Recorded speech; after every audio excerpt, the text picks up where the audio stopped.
Hello and welcome to Analysing Avatar The Last Airbender. I am Dan and I am joined, as always, by Chris Billingham, the late Airbender himself. Every week we're taking a look at an episode of Avatar The Last Airbender, me being an existing fan of the show, and Chris being somebody who tried to watch it a couple of years ago, lost track.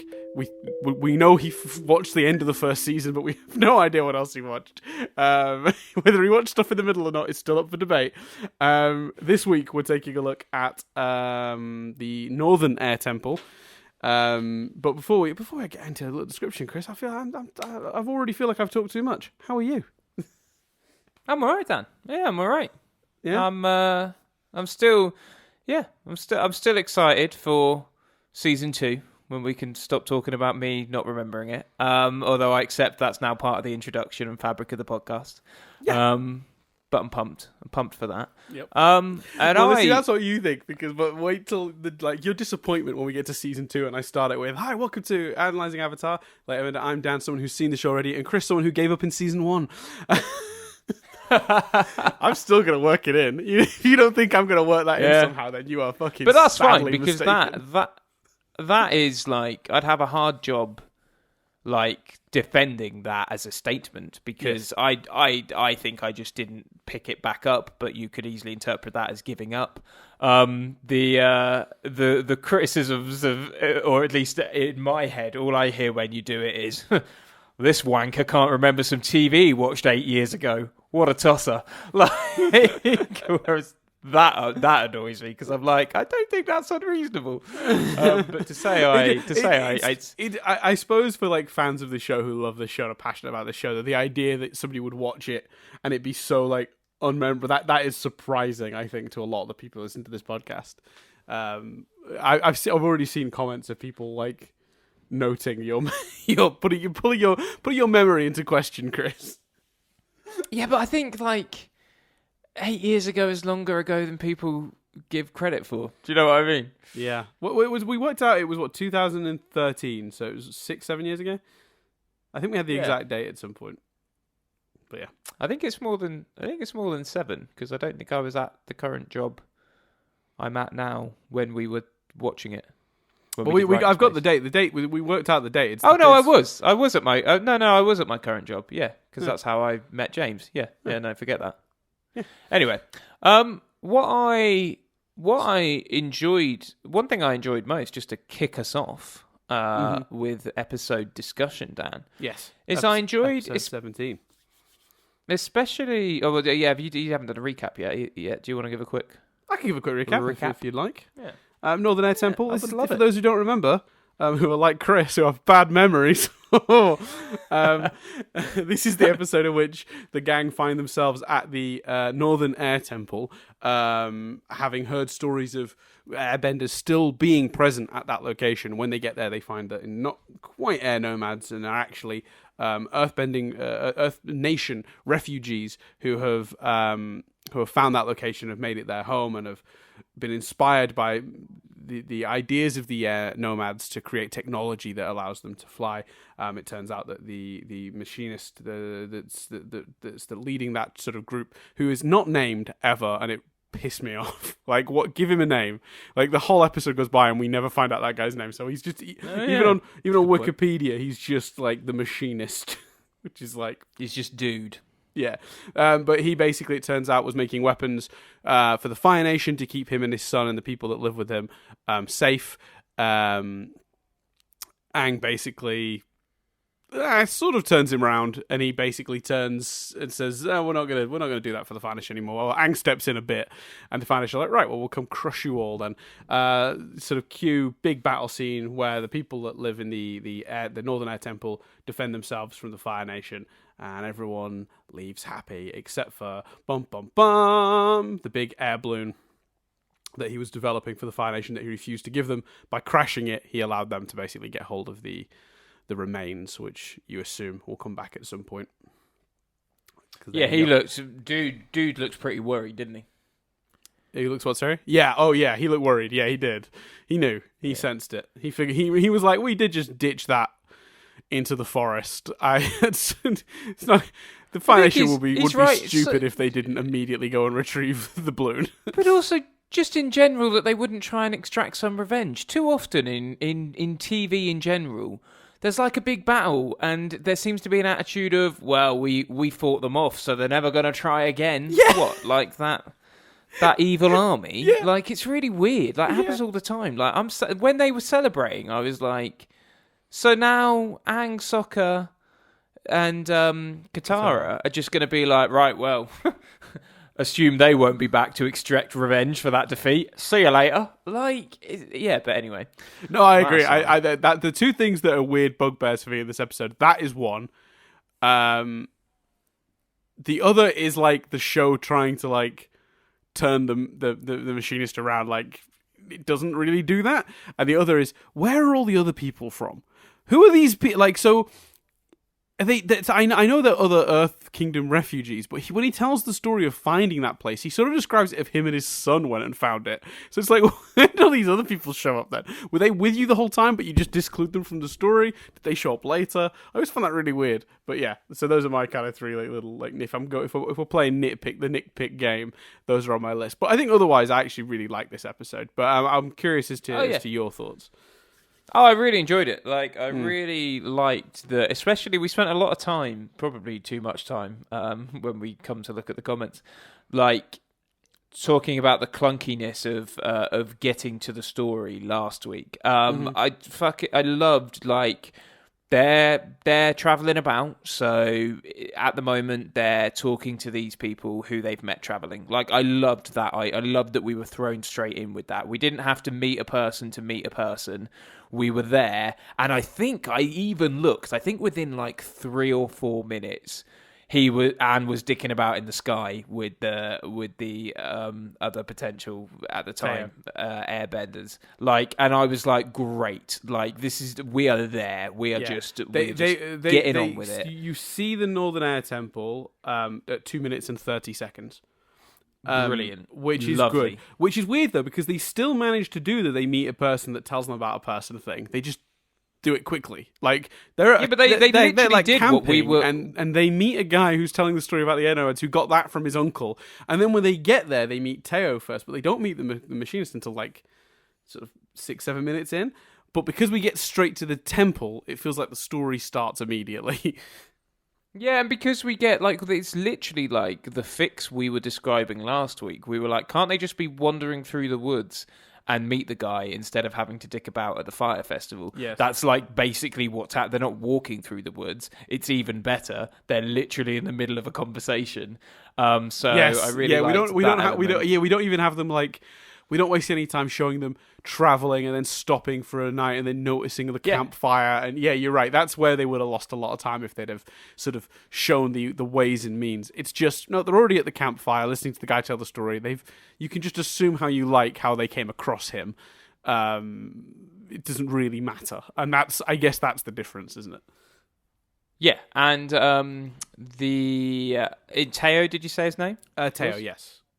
I loved the characterization of Teo, again, right from the off. What I thought was so endearing and just really the writing of that character was really good is when Aang does his thing, and Aang is showing off, when Teo's just like, well, I can't do that, but I can do this, and he draws him, and it's the gesture of drawing him is a little bit cheeky, but also quite sweet. The fact that I just love the fact that he was like, oh, well, I can't do that, like, just admits it, and is fine with it, is happy with that, isn't bothered that Aang is better, is just like, oh, yeah, no, I can't do that, like, oh, I can do this, that, like, I just thought that was pitch perfect dialogue and characterization of that character. Yeah, and it's so quick important. As well. It's immediate. Like you've spent less than 2 minutes with him, and you understand so much about Teo as a person. Yeah, and that's great writing. Great writing, and really important for later when the past of his father is revealed, or uncle, or whoever he is, dude. I think it's his father. I think he says it was his son. I think because he literally says, "I invented the wheelchair for my son." Right. Cool. Yeah, I think so. Anyway, his father. When we get the turn, you kind of are a bit suspicious of his father, or a bit like, "What's your deal?" And it's so important to not be in doubt about Teo at that point. It's so important to believe he didn't know. It's so important to be on his side. And I think without the really strong characterization with Teo at the beginning, that would get complicated for the viewer when that reveal happens. Well, that's an interesting thought, because for me, what's one thing that always occurs to me with this episode is there was an opportunity here to do what Jet did better. Because the thing with Jet is you're suspicious of Jet immediately. There's something about the way... Are You Gonna Be My Girl? Great song. Way, what a niche joke that no one's going to get. Carry on. I'm not even going to engage in it because we've done enough insane tangents recently, like that Doctor Who one from the previous episode. I'm not going to engage with your reference to the band Jet. I don't know how much we could talk about Jet. Could you name any other Jet song other than Are You Gonna Be My Girl? No. I really tried. Go. I really wanted to, but you're right. I can't. Anyway, so the Jet episode, you're suspicious of him from minute one, right? So it's not really a twist when he turns out to be a douchebag. Sokka's suspicious of him. That makes you suspicious of him. He seems too good to be true. He is too good to be true, right? It's all very false from minute one with Jet. But imagine, just for a minute, that in this episode, they'd have set it up as if his dad was suspicious and completely just carried on as they have done in this episode, creating you don't even question Teo's intentions in this episode at any point, and then flicked that switch. Then revealed he was actually a bad dude helping the Fire Nation, wanted to help the Fire Nation. I'm not saying that's what they should have done. I'm saying there was an opportunity here to do an incredible twist because of how well they set up his character. That would have absolutely... I think that would have really blown people away, because he is beyond suspicion. The way they make him seem like such a nice, fun guy. And I think turning him would have been a really, really brilliant surprise. I'm not saying that's what they should have done. I'm just saying that was a definite option they had in this episode because of how they set him up. And it's interesting they chose not to. It's very true. Yeah. Yeah, and I think that would have been quite cool. Although I suppose you'd struggle more with the end, because where the episode goes from there it's a very different piece of television. Then you're doing it. It's a different episode to the one they're doing. So I'm not suggesting that's what they should have done. I'm simply saying that they actually created a situation where they could have pulled that off and gone that route. And I think it's one, interesting that they didn't, but two, kind of commendable that they had the skill to make you like a character so quickly that they actually created a situation for themselves where they could have pulled off an almost completely perfect twist. Almost brave, almost impressed that they chose not to do it. But yeah. The ending, the other thing that I really liked about this episode was I was like, wow, I feel like we haven't quite seen the Fire Nation like this. We haven't quite seen... it's not so much the visual style, but the content of that fight scene is like an army war type film. It's very it's a different kind of battle. The battles in the past have been kind of very one-on-one or one-on-four kind of combat. Even when the Fire Nation as a wider whole have been involved, such as the episode of the Fire Nation Temple or the one where they went after the people that had been kidnapped. There were a lot of them, but they were, it was individuals fighting individuals. Yeah, it was foot soldiers. Yeah, tanks, weapons. It felt like I was watching a war video game. Like it was, I thought it was really different, and really, really engaging and quite suspenseful. Yeah, I mean, I'm gonna pass over the fact that you just sounded like such an old man just then. It was like some sort of war video game. Those war video games that the children are playing these days. Oh yeah, no, I mean from my childhood. So yeah. I mean I don't even know the examples. I mean the games that I would sit and watch relatively bored while mates played them at mates' birthday parties, because I've never been a gamer. I don't think it needs to be confirmed at this point, but I'll say it for clarity. Chris is not a gamer. What was the one? I swear there was one that was called Land, Sea and Air or something. Oh, maybe. What I was always that? think of command. If you're thinking of like the top-down ones, the real-time strategy ones, like Command and Conquer, where like you could move around whole troops.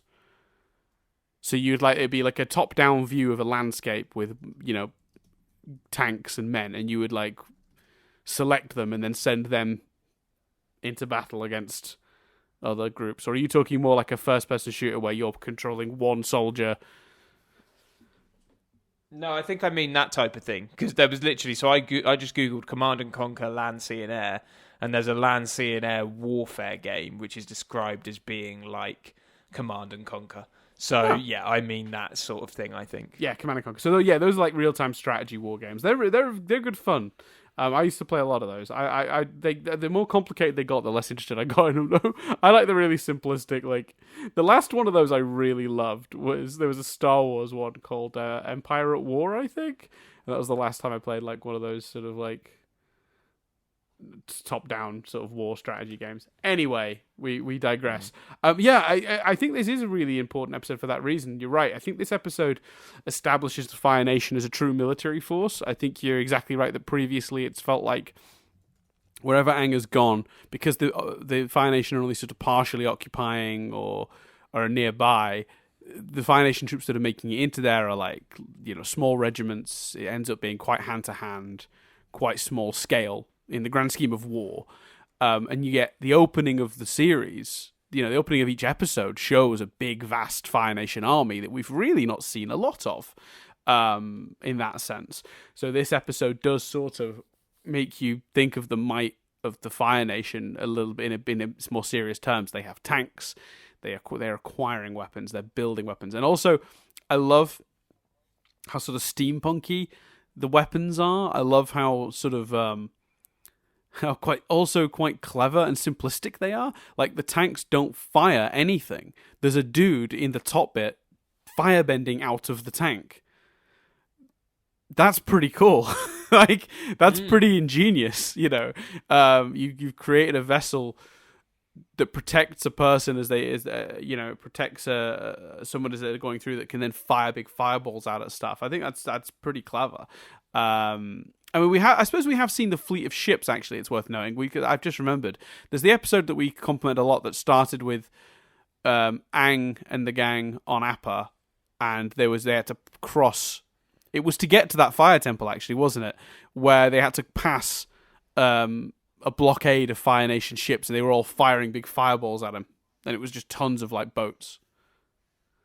Yeah, that's true. Yeah, I guess I mean it is the fire Batmobiles and stuff of it all, and the slime bombs and stuff like that make this film. Well, yeah, because maybe a bit more urgent. There's more urgency in this. Yeah, and I think it's a fair fight, because that was just Aang and co trying to escape a Fire Nation fleet, whereas this is actually putting up an actual return battle with a big group of them.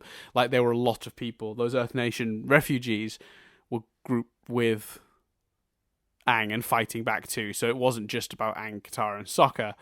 There was a whole group of people, dropping slime bombs and creating little avalanches and stuff. One of the things I really love about this episode is how much it helps characterize Sokka as well. I think... Yes, definitely. Sokka, and we will get to the big thing, because I guess the big thing is really looking at how this episode captures Aang's suffering at the loss of his culture. So I know people are going, it's a weird thing to not yet have talked about, but we'll come back to it, I promise.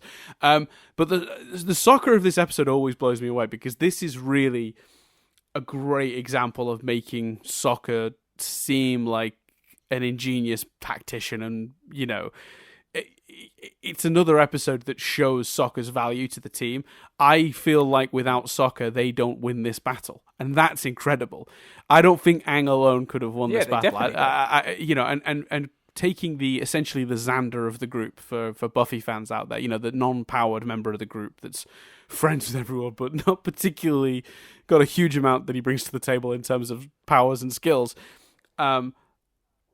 They've created a way for him to be absolutely invaluable to the team, by having him be almost like a tactician and almost a bit of a genius and quite into like almost science. And he's not quite a scientist, but he's got a scientist's brain. Like he's a thinker. You know, he solves the problem of how they make the balloon work. He solves the problem of how to find where the gas is leaking from. Sokka is, you know, one of the brightest characters in the show, and they really apply that here. It's not just they keep telling us he's smart, like, you know, Sherlock, where they just keep telling us Sherlock is smart and very rarely actually demonstrating it beyond, you know, him babbling about stuff that we couldn't have figured out for ourselves. Different debate. You know, we get to see Sokka come up with plans that actually beat the Fire Nation. You know, that's the big worry I have when they leave, is I don't know how they defend against the Fire Nation without Sokka going forward. Yeah. You know, I guess the only... Yeah, so I just think it just does such a huge amount for his character, which is weird because he's not really the focus of the episode. The episode isn't about him at all, yet they somehow do all of that. He's got such great interplay with Dude. Like, he's, you know, I love the moment when they're putting together the plan of dropping the eggs for the gas and stuff. Mm-hmm. I really enjoyed that moment. I'd love to know the time frame, because that conversation gets interrupted by him running off at the air temple being opened, and then that all leads to, you know, right, they're coming, we need to prepare for a big battle. At what point did they then go, oh, let's also drop those raw eggs down in the thing? Oh yeah, I wondered that. Yeah, but still, we just have to assume they did that at some point. yeah, definitely. But their whole relationship, I think, is really key to this episode. And yeah, I think you're right. What it shows about Sokka and his role is really important. And what's nice is, you know, it felt sometimes in a bad version of this, that would feel like a surprise, and it would be like, oh, I didn't know Sokka could do that, or that was in his character. Yes, this feels absolutely in line with the rest of the show, you know. Yeah, I mean, even as recently as Bato of the Water Tribe, you know, they opened that episode with Sokka seeing the markings and realizing there had been some sort of skirmish with Water Nation soldiers, and following that to the boat that leads them to Bato. So they've been slowly embedding Sokka as sort of the sort of tactical sort of intelligence, and almost leader of the group. I mean, he even called himself leader in a previous episode, because when Katara said Aang's leader, he's the Avatar. Aang's like, yeah, but I'm a kid. Even Aang was like, yeah, but I wouldn't trust me to lead anything. He sort of does fill that role, and it is, you're right, it's incredible how in keeping that is with just the constant. They've just done a really good, slow, steady job of making Sokka be valuable. And what's great about this episode is they don't miss anyone out. Katara gets to have a moment in this episode when they realize those tanks, the device that's in them that helps them right themselves when turned upside down is water-based. So she realizes that she can sort of break them from the inside by freezing the water that's inside of them. That's brilliant. That's very clever. Yeah, it's great. And that's a moment that Katara gets to shine and show that she's valuable. And obviously then Aang leading that group of gliders to bomb things, you know. And then obviously Sokka comes up with the final move of ditching the engine of the war balloon down that he literally chasm. saves them. Yeah. So like it's. Yeah, they all get to do something really valuable during the war, during the sort of the combat of this episode, and I think that's so much more balanced than other shows of this type would be. Do you think, and we do need to talk about the Aang of it all, but do you think, and I don't necessarily think this, I want to make that very clear, but you know, in the role of devil's advocate, sure, do you think they're trying to have their cake and eat it by introducing the gliders and the spirit and all of that stuff? You know, it's because I'm like, you know, Sokka and Katara. Well, Katara seems surprised they're not real airbenders, and I'm like, well, the show's called The Last Airbender, so they're definitely not. To her credit, though, to her defense, she doesn't know the name of the show she's in. Yeah, no, that's fair. Yeah, I'll give you that. Fair point. Do you think that's having their cake and eating it? No, I think they do enough to separate them from airbenders. They're not trying to claim these people are airbenders. I think they do a really good job. They spend about 5-10 minutes up top of the episode very much establishing these people are not airbenders by any stretch. That they're just sort of earthbending, Earth Nation people who have sort of adopted some of have used some of the ideas to create sort of steampunk machines to allow them to mimic some of that stuff. You could in a battle, say there's a moment where you have the other three nations versus fire. You could in a battle have them appear and visually take the role as airbenders, even though they're not. So, in that sense, is it potentially having cake and eat it? But I suppose that's me just, they might not have that battle. Now that I've said it out loud, I kind of want it. That's going to become my Avengers lineup thing from Steven University. But do you know what I mean? Yeah, but it depends how they frame it, though, because there's nothing to stop. And I promise you, I'm not telling you anything that's going to happen here, but there's nothing to stop the show doing a sort of Mandalorian at some point and Aang getting the gang back together and going round and picking all the different people they've picked up and met over the course of this. Going back to like the deserter and Haru and bloody, I'm trying to think of else they've been the bloody nuns. No, I'm kidding, not the nuns. But or the people here, or even like Jet, or like any of the people they've come across so far. For context, it's a Friday we're recording this, so I'm now wondering. I'm trying to work out. Dan's talking about an episode I've not seen of The Mandalorian or last week's. No, I'm talking about from the first season. Oh, okay. Right. Because at the end of the first season when he gets into trouble.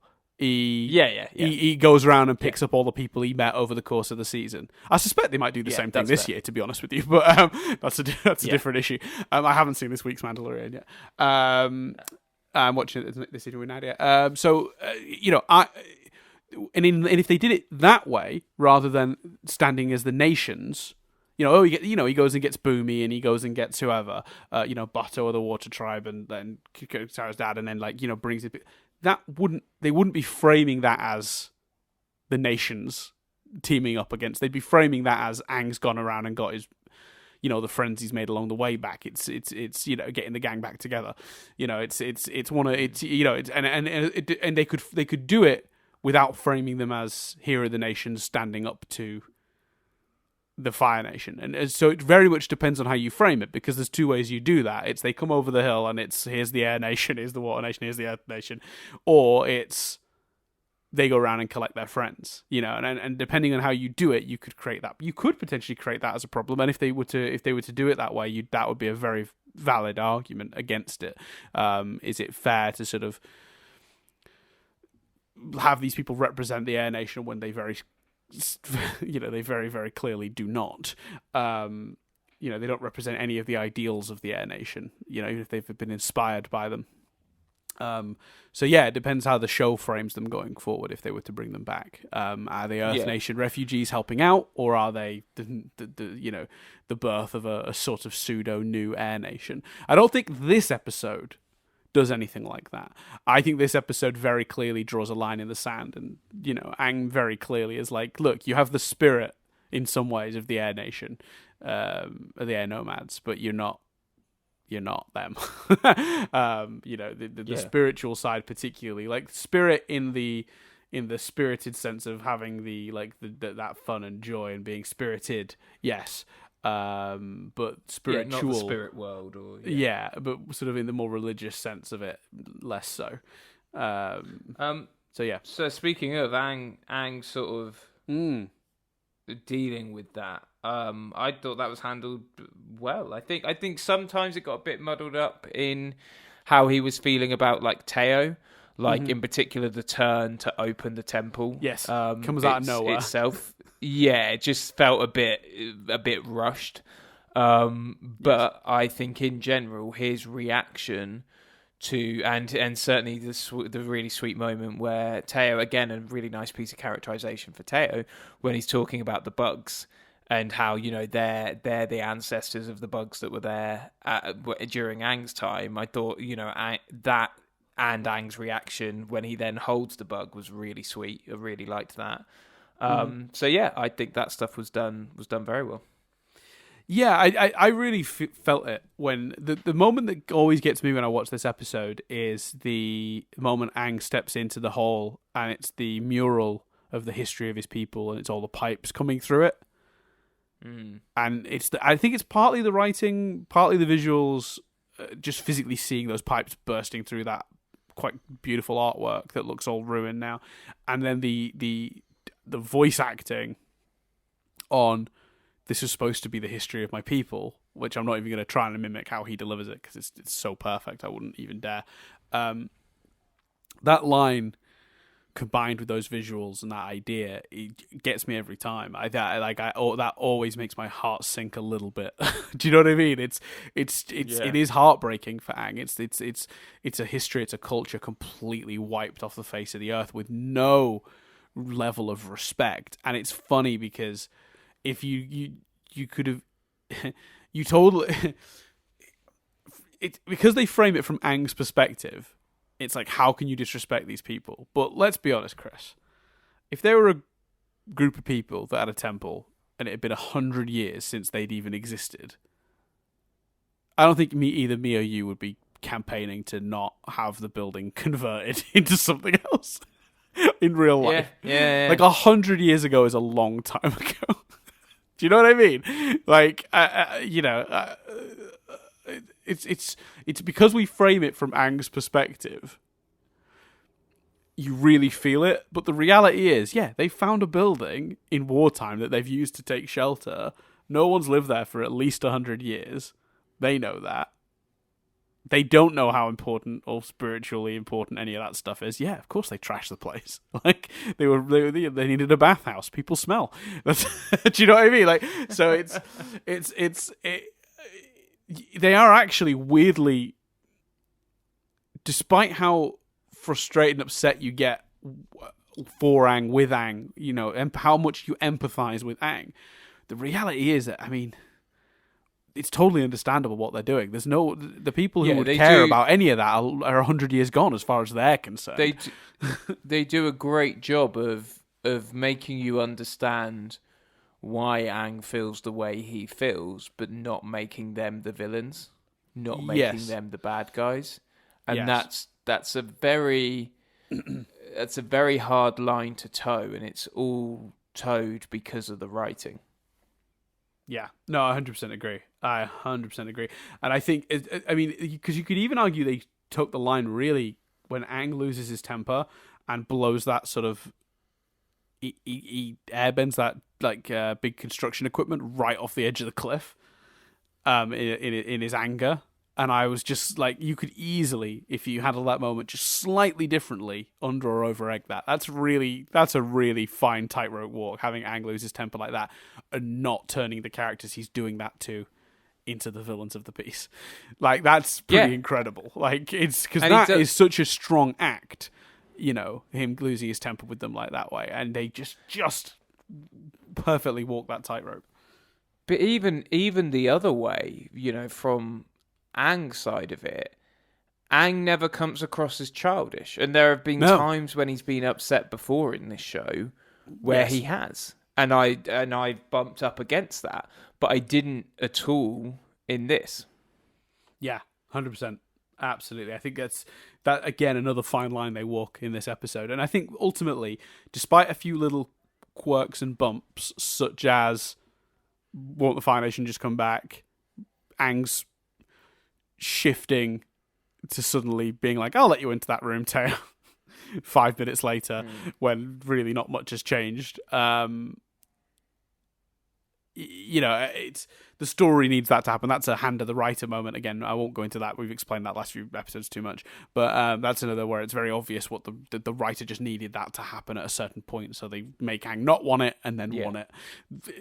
Really, not very. It's a little bit. It's a little bit clunky. It's clunky. It is. It's clunky. But you know what? Despite the few bumps in the road in this episode, I think this is a truly brilliant episode because it manages. I agree.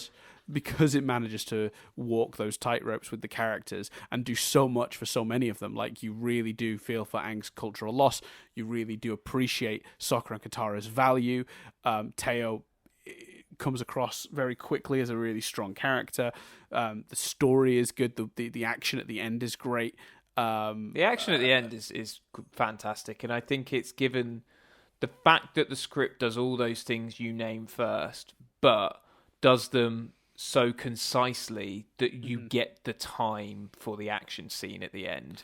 Yeah, is that's a good point, because it's quite lengthy, isn't it? The action sequence. It goes on for it's a good old chunk of the episode. It's like it's helped by us seeing the air temple within 2 minutes, and it's helped by us understanding Teo because of great dialogue that isn't expositional. Big fan of the episode. Was there any triv? Was there any other notes? I did make a few notes. Let me just look at glance if we didn't cover any of it. I think we covered most of it. Oh yeah, I really like at the beginning when they ask Aang if the story the guy at the fireplace is telling is anything like, the real, like what it was really like with the Airbenders, and he goes, "I laugh at gravity all the time." Gravity. That made me laugh. That made me laugh a lot. It's that pause between gravity. Like it's perfectly done. It's really good. I also really loved when they first introduced Teo, and Aang says something about them, not being in the spirit of the Airbenders, and he's like laughing like a child, like a cackling, like Aang almost would when he was like riding the penguins or whatever. And Kachal's like, I don't know, that kid seems pretty spirited. I really thought that was great, playing on that duality of what spirited can mean. I did also find it funny, and I made a note about the fact that, so from the ground, right, Chris, Teo's up in the air with a couple of the other refugees, right? Aang approaches on Appa, and he's like, "Hey!" And then Aang glides off with him, and they start, showing off for each other, right, in the air. For the people on the ground, though, that's just, you can see the two gliders going around, right? You can't see the people on them, can you? No, yeah. So when he draws Aang's face, the people on the ground cheer. Oh, yeah. My question is, how do they know But do you think what the guy he's doing that stuff looks like? Well, he's just drawn a face, though, hasn't he? Yeah, all right. So they're just cheering. Or they know, because he knows he's the Avatar. He says, "Oh, you're the Avatar." Yes. So they know of the Avatar. You think that he's just done a little bit of Avatar art, like a bit of Avatar fan art in the sky? Yeah, exactly. Gotcha. Yeah, I think so. Yeah, fair enough. Any other notes quickly? The last thing I mentioned, actually, that I should bring up is, obviously we mentioned it, but we haven't really talked about the implications of it. The Fire Nation finding the balloon at the end, I think, is such a brilliant note to end this episode on, because it does feel it's like a good version of "I'll get you next time" Gadget. It's a win for the Fire Nation in the end, and that's what's sort of makes the episode feel very ominous, because it's this, they're victorious in the sense of they have protected their home, but ultimately the thing he was developing for the Fire Nation, they got it, and that's an absolute victory for the Fire Nation. So isn't it interesting that the episode has the heroes win, but not really. And I think that's such a clever and ominous note to end on. And any sort of thoughts on that, or whether they'll pay that off, or just thoughts on that in general? I think they'll have to pay it off, because they drew such attention to it. Right. Yeah. It's hard to have thoughts on it without getting distracted about the fact that they cheer like they, Teo and stuff cheer like they've won, and then just the flaws in that sort of attitude that we discussed earlier. Yes, that is tricky, because I guess the fansplanation for why the Fire Nation might not come back, if you were fansplaining it, is, well, the Fire Nation get what they wanted in the end, so they don't come back, but they don't know that. So there's an element of why they don't think the Fire Nation's coming back tomorrow with bigger and better tanks, or more of them, is weird to me. Yeah, that's fair. Yeah. It is slightly too optimistic attitude. One of the biggest flaws in the episode, isn't it? Yeah, I do, because I'm just sat there like, how are you not worried about repercussions? And you seem to have fucked your resources, whereas they've got whole armies that weren't even there. Yes. Yeah. It's a bit worrying, isn't it? Anyway. So, a good episode. Really, really good episode, actually. A lot better than I remembered it. Is there no triv? What was that, sorry? Is there no triv? Oh, no, there's some triv. Yeah, I was just going to get to the triv. I was just summing up our thoughts. That sounded like a wrap-up. Oh, no, it was a wrap-up of sorts. It was a wrap-up of our discussion of the episode. Just quick moving on to the few bits of trivia I've got. The Gliders was its working title. Good title. Arguably a better title. Do you think? Because Well, I like the symmetry of opening 2 episodes, then it's the Southern Air Temple. They travel across the world for the series, and then right before the last couple of episodes with the Northern Air Temple.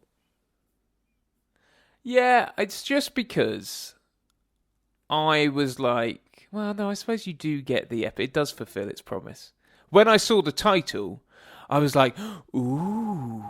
But then again, I suppose, I did see the temple. That does make just because I'm upset that the Fire Nation have taken it over doesn't mean it's not justified as a title. That's a good question. I never asked this, but did you have a moment when this episode started where you thought, fuck, there might be more airbenders out there?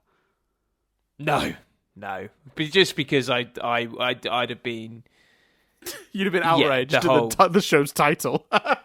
Well, no, I just think a lot of the like, it's, of course I would rather Aang as a character was happy, but you want him to be the last airbender. Do you know what I mean? Like, that's like, who's that interested in Batman with parents? Just being harsh. Yeah. You and Katara are both just really upset because the show is called The Last Airbender. Yeah, both aware of that fact. That is a factor as well. Okay, that makes sense to me. So you were just like, they wouldn't do that because it just doesn't make sense for the show. Like, thematically, Aang's whole motivation is being the last of his kind because of the Fire Nation. If you bring the Fire Nation back, if you bring the Air Nation back, then what's Aang's motivation? Like, you lessen Aang's struggle. Yeah, agreed. I do think though they do a good job for a second when they first. I reckon they could convince. But I think both myself and you, studied screenwriting and understanding how important it is to motivate characters, what you've just described. Not many people are sat there going, well, thematically, this would be exactly. Good. Yeah, and I'm not saying we're particularly like insightful. We've just put too much thought into it, and if anyone did, they probably would come to the same conclusion. But I think the average casual viewer that's just not overanalyzing it like we're doing could potentially have been fooled for a moment and gone, maybe there are airbenders out there still, So yeah, I think they do a good job of it, particularly when you get that like distance shot of the temple and you see the little sort of flying around. You sort of go, well, that's definitely somebody. I think people could definitely have been caught out by that. Anyway, because of the similarities in the title, some TV providers such as Comcast used to accidentally list this episode as the Southern Air Temple. Yeah. So yeah, people would go to watch the Southern Air Temple, and it would be the Northern Air Temple, and I assume vice versa, but maybe not.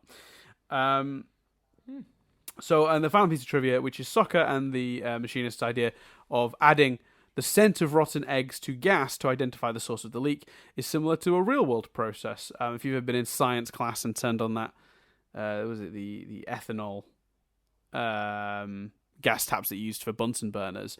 That's actually an odorless. Is it LPG? Liquefied petroleum gas. And it's because it's odorless. It's quite dangerous because you could leave one of those taps on, not realize it was on, and light yourself on fire or blow the place up. So to make it safer, they add the smell, which is the real connotation. The thing that actually happens in real world. That's kind of the inspiration for what Sokka and the machinist did here. So there you go. Isn't there? I'm googling it. I think it's Friends. Isn't there an episode of Friends where one of them is trying to flirt and talks about the fact that gas is actually odorless and they add the smell? That sounds like Friends. That sounds like a Ross moment. Yes, it is. Yeah, right. I've just googled it. Ross Geller, the gas is odorless, but they add the smell, and that's from the one where Ross can't flirt. There you go. There you go. Very good. The episode is the Friends episode titles are perfect. They're so good. You know, like you're like it's the one where you literally said, "I'm sure the words." The one where I think he can't flirt. Like I think you actually said those words, and that is, of course, the exact title of the episode. Yeah, I mean, I was reading it, but I see what you mean. Before I then confirmed it. Yeah, was before that you one. when you were describing it before you'd looked it up, I'm sure you used very similar phrasing. It is a clever thing that I don't think gets. It doesn't get as acknowledged. It doesn't get as acknowledged as it should be. How clever that is! Yeah, their naming system for their episodes, and it's kind of amazing. No one thought to do it before them. Like, isn't it? Like, it's such an obvious idea. Anyway, I have an apology to make before we end, Chris, to our good friend Raphodraws, who I have been misgendering for 16 episodes. Oh, wow. Oh. So the Rapho's Instagram doesn't have, she, her, him, he, any indication of that. And I thought I had at some point Googled it and confirmed Rapho was a he. Rapho is a she. Apologies. I found this out. Rapho, I found this out this week when I looked at Rapho's Twitter, which does have the she her suffix. Suffix, is that the right word? It's in the description, in the bio. So, genuinely sincere apologies. I'm a bad person. I should have done more research. I don't know where I thought I'd Googled it. I thought I'd checked at some point, but apparently at some point I just assumed it might be that the Rapho connection to Raphael from the Ninja Turtles that gave me in my head some sort of subconscious he. I don't know. I genuinely have no idea where my brain at some point I thought I checked it, but apparently I hadn't. Yeah, so, but you wouldn't have done that deliberately. But oh no, of course not. No. Yeah, massive. So huge apologies to Raphodraws, because I think I probably would have said I'd have said, oh yeah. And done the same. I could have swore I checked, but I didn't. So I am very sorry that I've been calling you a he all this time.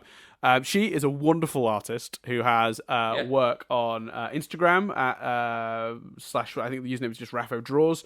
Launchlinks.io/u/Raphodraws is a place you can go where it'll have like links to the Redbubble account and the Tumblr where Rapho can have. Rapho is like putting up like I think webcomics and like you can buy like t-shirts and mugs and stuff with some of the artwork on. As I've specified in the last few weeks, it's the artwork we have for our main title artwork, which is Appa at the sort of sunset, is from Rapho. The thumbnails on YouTube are a different thing that I put together with Photoshop and an oil painting effect. But when we refer to the artwork, we mean the artwork for the podcast. Wonderful artwork. One other little thing to add: the reason I ended up on Rapho's Twitter this week to notice that and feel like a fucking awful person for a good 24 hours was because Rapho has actually had the piece of art that we use for this podcast removed from Redbubble and is no longer allowed to sell shirts and images with it because some other artist is claiming it's their work, which it isn't. So I just want to wish Rapho, this will hopefully by the time this goes out, long resolved, but I want it out there that like that's really shitty that Redbubble have just, without actually giving Rapho a chance to defend herself, they've just taken that down awful. And stopped her from earning money. So if you want to go support Rapho, now would be the time. I'm hoping that by the time this goes out, that artwork is back available as something you can buy on like a t-shirt or a mug or whatever.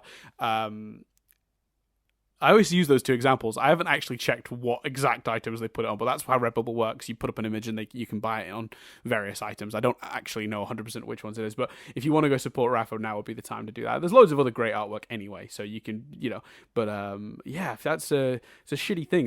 They just literally removed it without giving any sort of opportunity to defend that decision and say, well, wait a minute, no, I've got proof that I actually drew this. Here it is from like 5 years ago when I originally drew it or whatever. So yeah, real shame. Shitty on Redbubble's part that they just believed the claim without investigating it at all. And So yeah, let's hope that that's resolved by the time this comes out. But yeah, so it's a bad week for Rafa. She's finally sat down to listen to us, and she's like, I'm a she. And we, well, massive apologies to you. Yeah, terrible. We're bad people. I think that's what we're learning. But yeah, hopefully Redbubble will do the right thing and sort that out. But yeah, definitely. That's fucked up. It's one of the first times I've been a bit sad about the fact that we're recording these, a couple of months in advance, because I feel like if we were doing this week to week, we'd be able to mobilize at least a few people to tweet at Redbubble and be like, "Hey, fix it." But I just don't know. We have no real power to do that without the podcast, which is, by the time this goes out, I'm hoping it'll be resolved. So yeah, what a shame. Yeah. Anyway, so thanks very much for listening, everyone. As always, you can get these episodes 1 week ahead of the YouTube release if you're over on our Patreon for as little as $1 a month. And by the time you listen to this, guys, we will also have an exclusive podcast on our Patreon called Nothing But Claps, where Chris interviews me with questions just about the concept of clapping. Yeah, we've not recorded it yet, but I, for one, can't wait. We're recording it tomorrow, and we're both very excited about it. It's a bit insane, bit weird. It span off from our Nothing But Static podcast, where we made a joke about clapping, and it became a whole podcast about it, and whether if we can spin a 10-minute TV show into a 45-minute discussion, could we spin the concept of clapping into a lengthy discussion? Also, Chris then went off and was a genius and came up with questions all related to clapping that he's going to ask me. It should be good fun. That'll be available now on Patreon for patrons, at least. We may eventually make it public, but at least for the first couple of months it's released, we're just going to leave it on the Patreon as an exclusive. So yeah, Nothing But Claps. It's going to be chaos, but in a good way. So if people like it, if you enjoy when we tangent on this, you're going to enjoy that, I think. You can get absolutely. that for as little as $1 a month, or you can get access to these episodes a week early if you're already listening on the Patreon. Obviously, that does not include you. You're already a week ahead. Don't be greedy. You can't be 2 weeks ahead. Not allowed. I don't know what am I on at this point. You can also get us in all the usual places. Twitter at Nothing But Static without the G. I'm at Dan Doolan. Chris is at C Billingham. I'm on Instagram at that Dan Doolan. I never know your Instagram handle, Chris. You don't really post on Instagram, do you? No, I don't really use Instagram. No. So it's not even worth giving out. I don't know offhand. I'll look it up for next week. Sure. And then what else? All the podcasts. So Stephen University, Nothing But Static. This one, all available obviously through Spotify and iTunes and Amazon and all those formats. So if you're using Google Play or any of those things, you can go subscribe, vote, star, thumbs up, whatever format they have a review system in place for. You can do that. That really helps us out as well. So I think that's everything. So thanks very much for listening, everyone. I've been Dan Doolan. I've been Chris Billingham. And we'll speak to you next time when we discuss the Waterbending Master.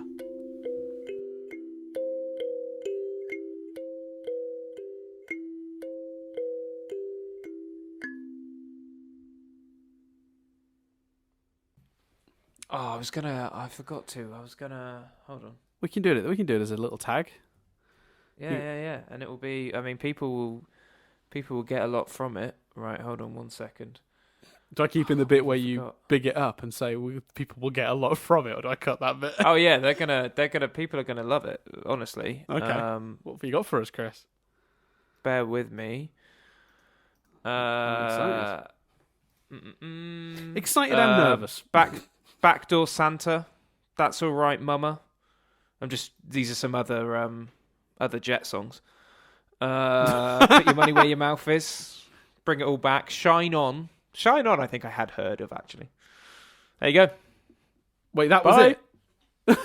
Oh, no, they've got... No, I'm just not reading... I'm not reading out their entire discography. No, I just mean, is that the thing you said people would get a kick out of? You just naming some other Jet songs? Yeah. Well, certainly big Jet fans will. All right, leave a comment on the YouTube channel or tweet us if you're a big Jet fan and you got an actual kick out of Chris naming some Jet songs, because I suspect no one gave a shit. Well, ye of little faith. I do have little faith. I will put money on right now that I think we will get no responses. They were all from the Shine On album. There's also She's a Genius, Black Hearts, brackets, On Fire, close brackets. That's from Shaka Rock. Which was their last album, 2009. I thought Jet was still around. Anyway, I gotta go. See you later. Bye. Sure.